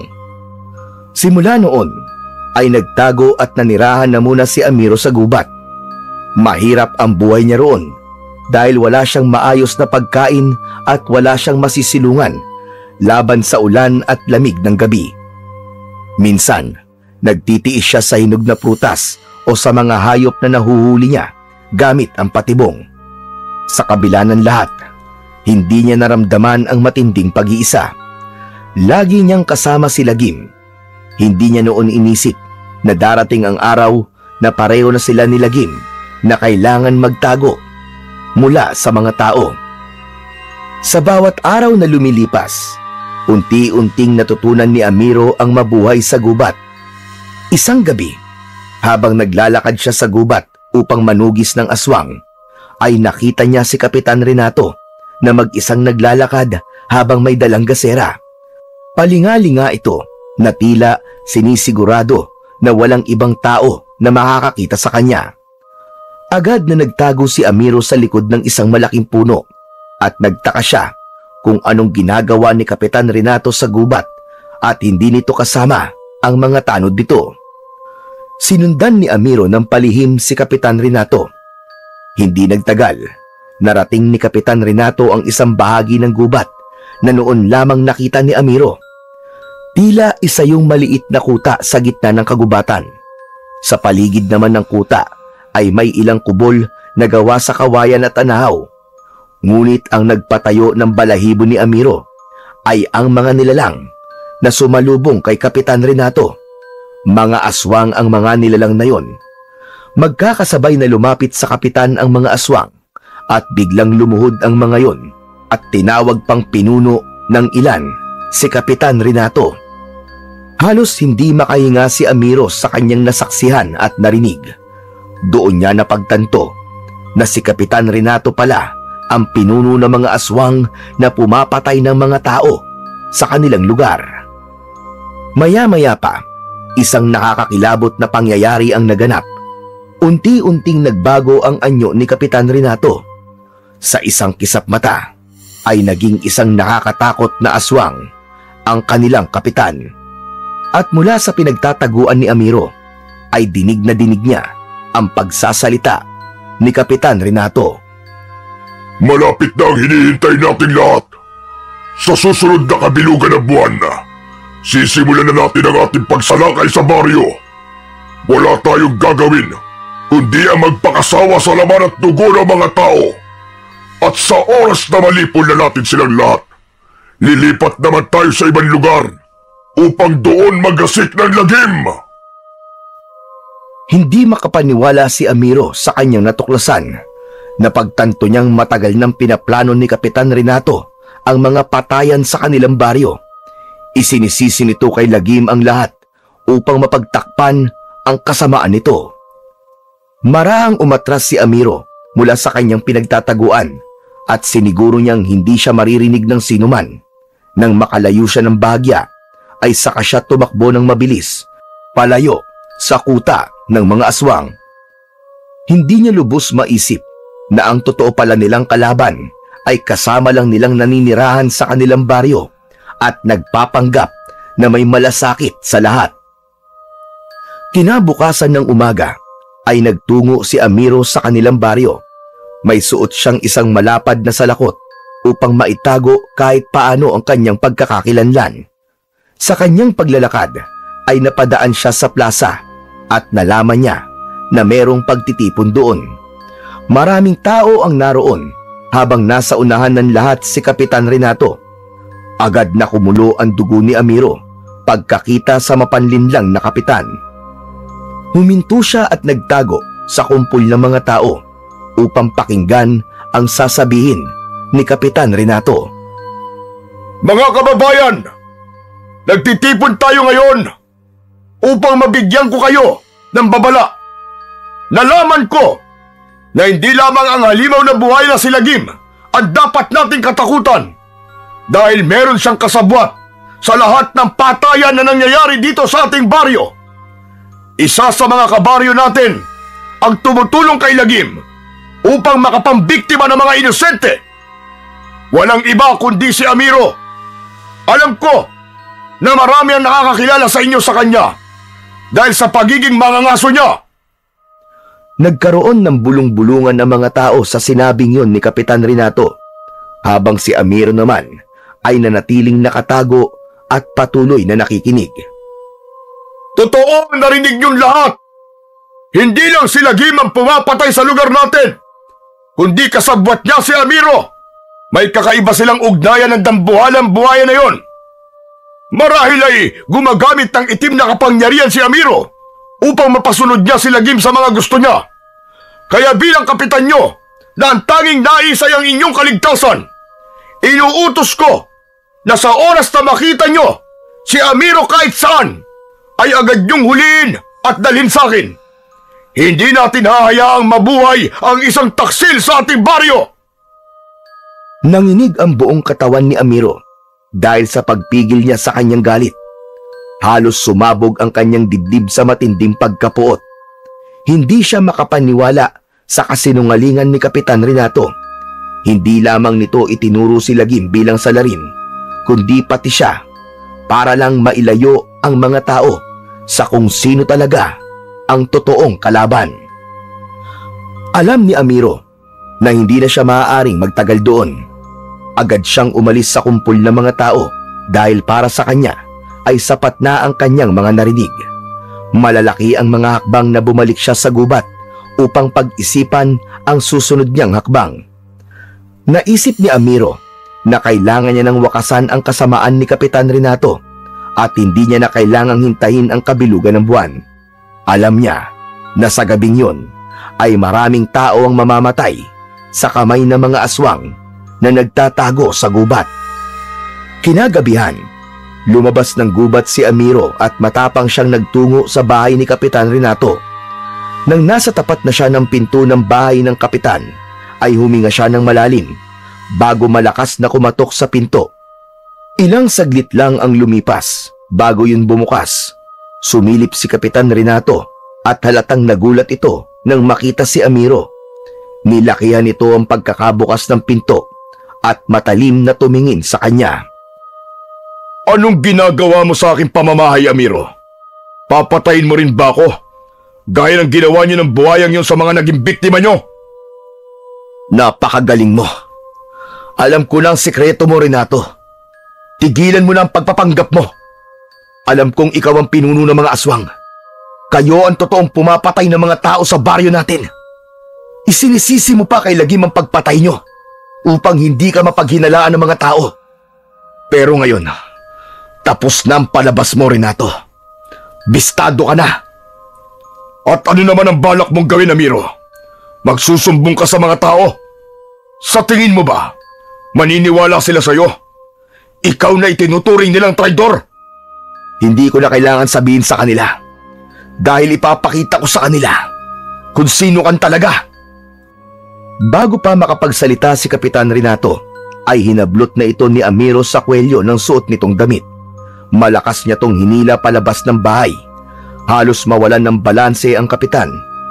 Pero bago pa ito makalabas, isang malakas na suntok ang pinadapo ni Amiro sa mukha nito.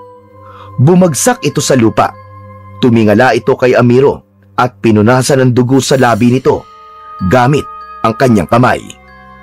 Tumayo ng dahan-dahan si Kapitan Renato habang may nakakatakot na ngisi sa kanyang muka. Agad itong nag-anyong aswang at sa isang iglap ay inatake nito si Amiro. Tumayo ito, dahan-dahan at unti-unting nagbago ang anyo.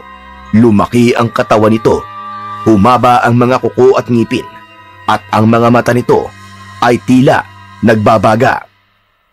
Mabilis na umatras si Amiro at malakas niya tong sinipa, pero sinalaglang yun ni Kapitan Renato gamit ang mga braso nito.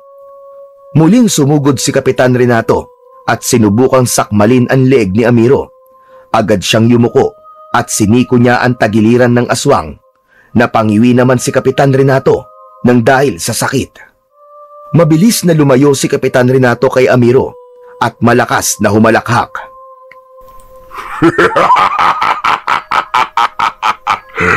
Malakas ka, Amiro. Hindi ko inaasahan na kaya mo makipagsabayan sa akin. Kaya kailangan ko na nagtulong ng mga alagad ko para tapusin ka.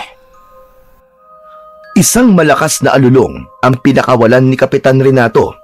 Hindi nagtagal ay dumating ang mga aswang at tumayo ang mga yon sa likod ng kapitan. Matalim ang tingin ng mga yon kay Amiro, na tila ba naghihintay lamang ang mga yon ng utos mula kay Kapitan Renato para patayin siya. Alam ko na may ginagamit kang kakaibang bagay, Amiro, at nais kong makuha ang bagay na yun upang maging mas malakas ako. Akala mo ba ay ikaw lamang ang may kakampi? Ha! Meron din ako! Isang malakas na sigaw ang pinakawalan ni Amiro. Ang kanyang mga tinig ay sumabay sa hangin hanggang umabot sa kagubatan. Lagim! Mabilis na dumating ang dambuhalang buhaya. Kulang na lang ay yumanig ang lupa sa bawat pagakbang ng malalaki nitong mga paa. Lumapit si Lagim kay Amiro. Nakita ni Amiro ang takot sa mukha ng mga aswang nang makita si Lagim. Agad na inutusan ni Kapitan Renato ang mga aswang na umatake. Sabay-sabay na sumugod ang mga aswang na akala mo ay gutom na mga hayop.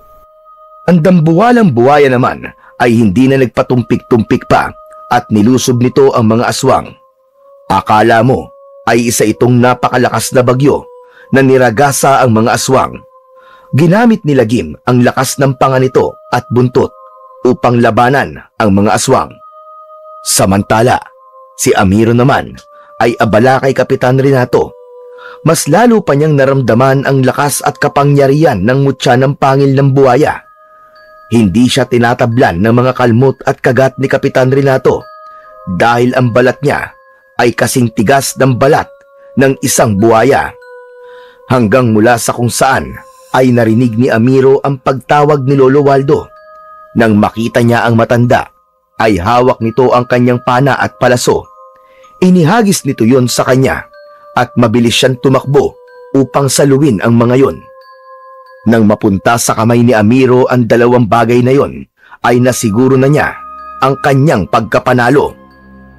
Agad na itinutok ni Amiro ang pana kay Kapitan Renato na akmang sasalakay sa kanya. Ngunit natigilan ito nang makita ang kanyang hawak. Tapos na ang kasinungalingan mo at ang panlilinlang mo, Renato! Pinakawalan ni Amiro ang unang palaso. Tumama yon sa dibdib ni Kapitan Renato, habang ang sumunod na palaso ay tumama sa kaliwa nitong balikat. Hanggang sa naging sunod-sunod na ang pagpapakawala ni Amiro ng palaso mula sa pana. Ang lahat ng yon ay bumaon sa iba't ibang parte ng katawan ni Kapitan Renato. Nang napaluhod na ito sa lupa, ay doon na nagdesisyon si Amiro na tapusin na ang buhay nito. Inasinta niya ng mabuti ang noo ni Kapitan Renato at nang pakawalan niya ang palaso, ay bumaon yun sa noo nito at tumagos sa likod ng ulo nito ang dulong bahagi ng palaso. Nanlaki ang mga mata ni Kapitan Renato bago ito tuluyang humalik sa lupa.